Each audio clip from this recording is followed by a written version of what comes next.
May 17, 2018, 7 p.m. Pacific Time by Sydney Bucksbaum. This story contains spoilers from the Arrow Season 6 finale. Life sentence: Arrow is going to look considerably different when it returns for its 7th season in the fall.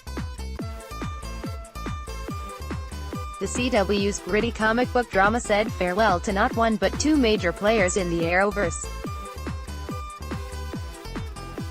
On screen, Quentin Lance, Paul Blackthorne, died after he was shot by Ricardo Diaz, Kirk Acevedo. Off-screen, Arrowverse co-creator Marc Guggenheim is stepping down as showrunner.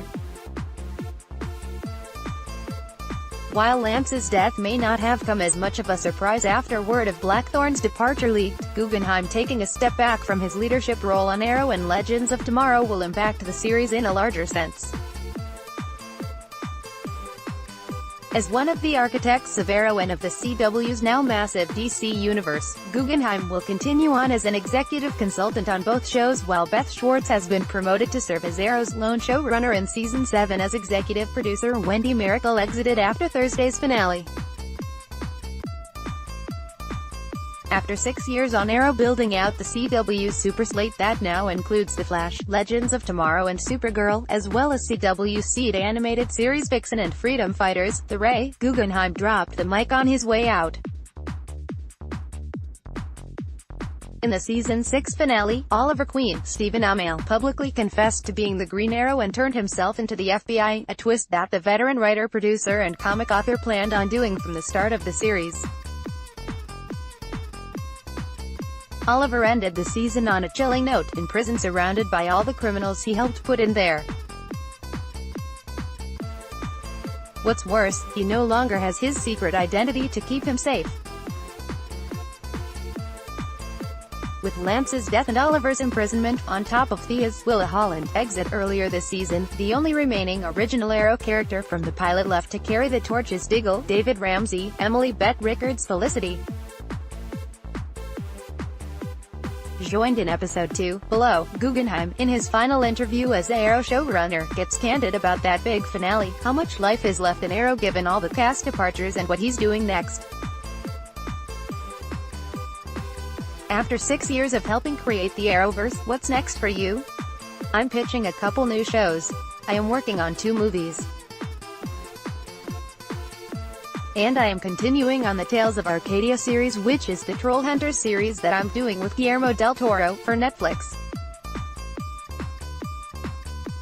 And I'm also still writing X-Men Golden Swashbucklers, which is a new comic book series. I've got plenty to do. What has the transition been like moving on from being a showrunner in the Arrowverse? It's been easy because I've moved into this consulting role that I'm enjoying.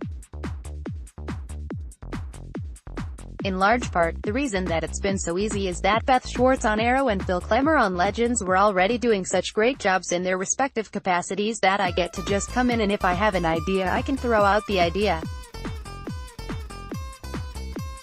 I still get some creative satisfaction out of working on the shows. And then I also like that they come to me and ask me questions. Looking ahead at Season 7, Arrow is entering a new chapter after losing a number of series regulars. How much longer do you see the series running with so many changes happening? We're in that point for network television where you start to look at the ratings and go, okay, how many years does the show have left in it? We're going into Season 7, Beth and the team have fantastic game plan and something that I think will both reinvigorate the show and set us up for Seasons 8 and beyond if that's what we end up doing, or at the same time, will provide the basis for some closure if we end up ending in Season 7. We're all going into this interesting, uncharted territory where we don't know how long the show can go for. Laughs, there are literally plans for every contingency, which is nice. Beth is a lot like me, we both really like having multiple plans and backup plans. Season finales always include huge game-changing moments for Arrow, and this was no different with Lance's death and the Legends crossover with Sarah, Katie Lotz, coming to the hospital. Where did the decision to kill off Lance come from? Was that always the plan, or did that come as a result of conversations with Paul about the future of the character? I wouldn't say it was always the plan. It was something that we slowly came to. Sometimes we know exactly what our plans for a character are, and other times it's a slow discovery. In the case of Paul, it was a combination of two things. We started thinking about Lance's character in Season 7 and coming to the conclusion that we felt like we told all the story there is to tell with Lance. We ran out of story with him, while at the same time we were thinking about Katie Cassidy's character, Earth 2 Laurel, and thinking about if Diaz were to kill Lance, what does that do for her character? It opened up a lot of very exciting storytelling possibilities for us, and it fit in with a lot of things we were already thinking about in terms of the trajectory for Laurel's character in Season 7. Oftentimes, we do what we call story math. If we killed off Lance, X, Y, and Z happen. What are X, Y, and Z? If we get excited about X, Y, and Z, the idea starts to develop its own momentum. The more we talked about it, the more it felt like the natural and right thing to do. It's always hard, but at the same time, the show has always had an element to it where no one was safe. Unlike some of the other Arrowverse shows, we've killed off more characters on Arrow than all the other Arrowverse shows combined. There is something in the DNA about the show that makes that resonant and makes that visceral. As a result, we're less precious about holding on to characters past their expiration date. But it's hard because I will really miss working with Paul. With Oliver now having publicly confessed to being the Green Arrow and getting taken to prison after so many fake-outs in the past, what does this mean for the series moving forward now that he can't go back to living a double life? When we were doing the pilot, I had a bucket list of ideas for the show. The identity reveal in my original conception happened in a very different way, but the idea of him revealing his identity, that was my penultimate card to play. Going into the season, we knew that that's how we wanted to end the season. We were cognizant going into Season 6 that if the show was going to be a 6+ season show, it needs to constantly evolve and change. Oliver revealing his identity at the end of the season would be a great way to fundamentally change the series going into Season 7. He's not going to remain in prison for the remainder of the series.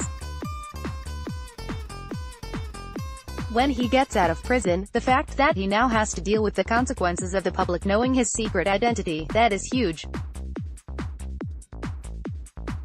It's not just Oliver, it's also Felicity, Emily Bett Rickards, and his son William, Jack Moore. She's now married to the Green Arrow. William's dad is the Green Arrow. That's going to be huge for their family. That just creates so many cool stories to tell, interesting complications, challenges, dangers. It makes the prison storyline so much more visceral.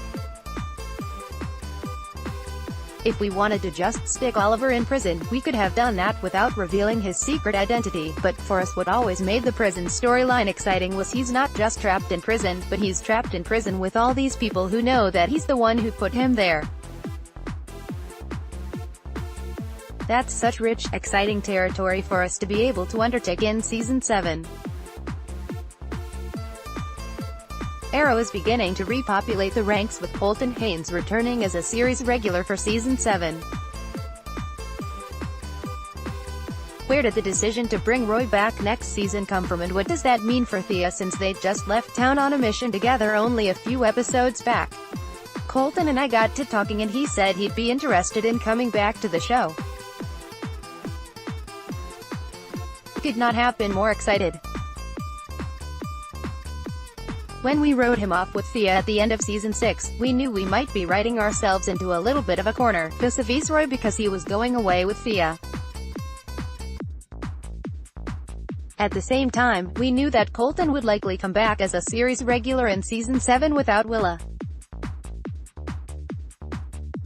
There are some interesting writing challenges that the writing staff has had to juggle in Season 7, but I think they've come up with some really interesting solutions. Their planned trajectory for Roy in Season 7 is really exciting.